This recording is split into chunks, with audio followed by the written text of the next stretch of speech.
Anglo Mysore युद्ध तूफान प्रतीक है उस संकट का जो भारत पर छाने वाला था। शक्तियां टकराने को तैयार थीं। व्यापार के नाम पर आए ब्रिटिश असल में हथियार और सत्ता लाए। यह विलन का पहला दृश्य है। ईस्ट इंडिया कंपनी जो व्यापार से सत्ता तक पहुंची।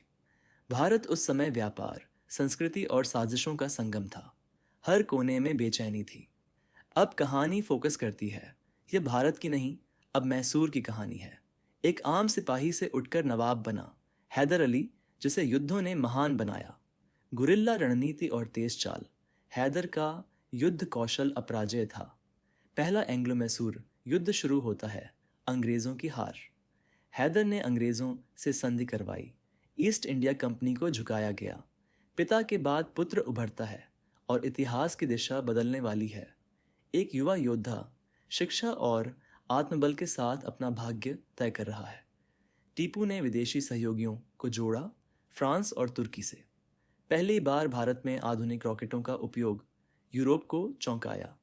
मैसूरी सेना के सामने अंग्रेज भागते। एक नई ताकत उभर रही थी। मैसूर अब सिर्फ राज्य नहीं, एक अंतर्राष्ट्रीय शक्ति बन चुका था।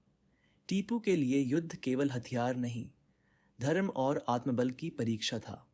बाघ केवल प्रतीक नहीं, एक आंदोलन था स्वराज्य के लिए। अंग्रेज अब जान गए, उनका सामना एक असाधारण योद्धा से है। रणनीति बन रही है, इतिहास की दिशा तय हो रही थी। एक पिता की पीड़ा, एक राजा की मजबूरी, लेकिन आत्मसम्मान अब भी जीवित। अब अंतिम युद्ध शुरू। श्रीरंगपट्टनम की दीवारें गिर रही हैं। वह हार नहीं मानता, आखिरी सांस तक लड़ाई जारी रखी।